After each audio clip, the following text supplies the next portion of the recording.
Ravenpaw asked Barley to stay with them, while he scouted around the immediate area.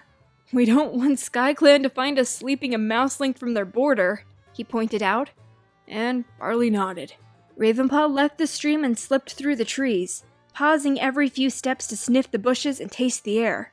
Though he hadn't found any border marks yet, there were tangs of kittypet scent too, sometimes almost hidden beneath the wild cat traces, at other times clear and sharp, and unexpected so far from any two-leg dens.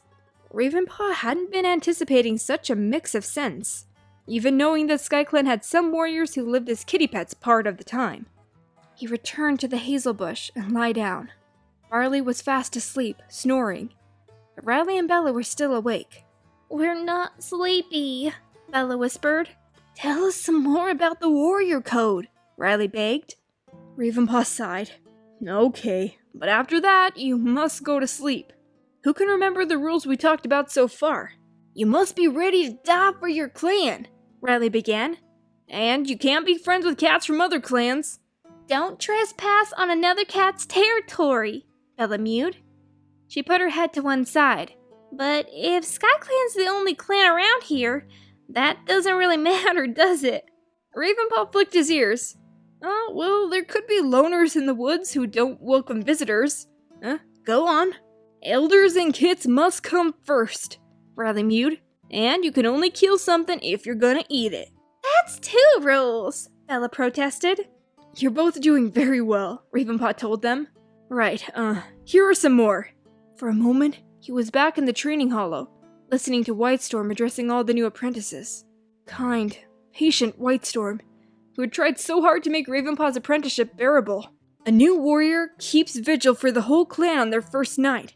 A warrior must mentor at least 1 apprentice before they can become deputy." Ravenpaw paused, racking his brain. "Oh, when a clan leader dies, the deputy takes over." He stopped. Riley and Bella were very quiet, and their flanks rose and fell steadily. They had drifted off already. Ravenpaw curled up and tucked his chin into Barley's belly fur. Riley and Bella were trying so hard to learn about the life of a warrior. He just hoped that SkyClan would give them a chance to try it for real. "Ooh, what do we have here? 4 little warriors lost in the woods?" A shrill voice and a blast of hot breath jolted Ravenpaw awake. In a heartbeat, he sprang to his feet, growling. 5 cats circled the nest, eyes narrowed and ears flat back. These weren't warriors, though. They had the stench of kittypet about them, cloying and unwelcome amongst the leaves. Their fur was sleek and glossy. They looked plump and overfed rather than well-muscled. But their eyes were mean, and there was no mistaking the challenge in the first cat's voice. "Swallowed your tongue?" he jeered. He was a dark tabby, almost black, with piercing green eyes.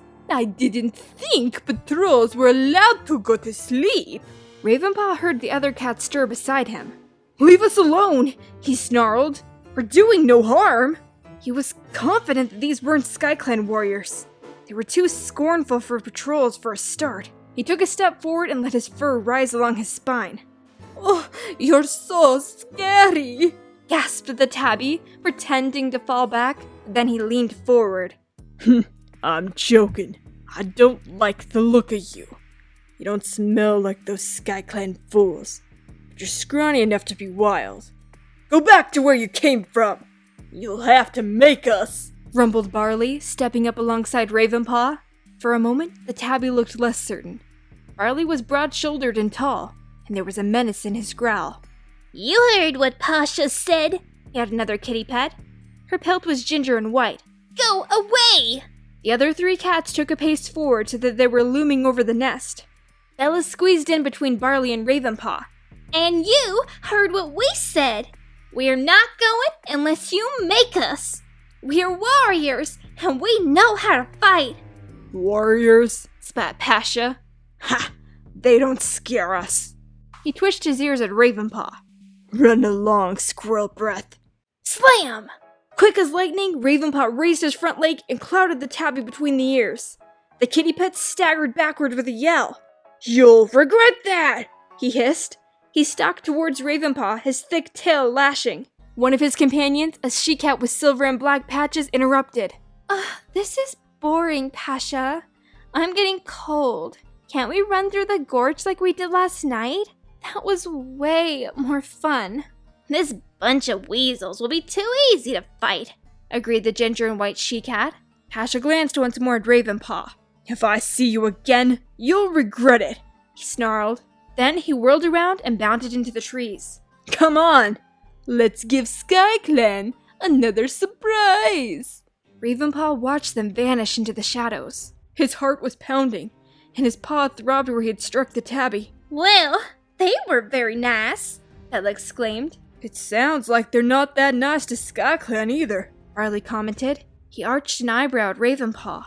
Do you think they're going to invade the camp? Ravenpaw shrugged. I think they're more hot air than action, he meowed. Otherwise, they would have shredded us while we were asleep. But I don't think they'll trouble us again tonight. Their two legs will expect them home before dawn. He lay down and licked his sore paw. The others settled around him. I'll stay awake and make sure they don't come back, Barley murmured into Ravenpaw's ear. Ravenpaw nodded his thanks. They must be close to the border with SkyClan, judging by what those cats had said. Tomorrow, Riley and Bella would see their new home for the first time. If SkyClan will have them.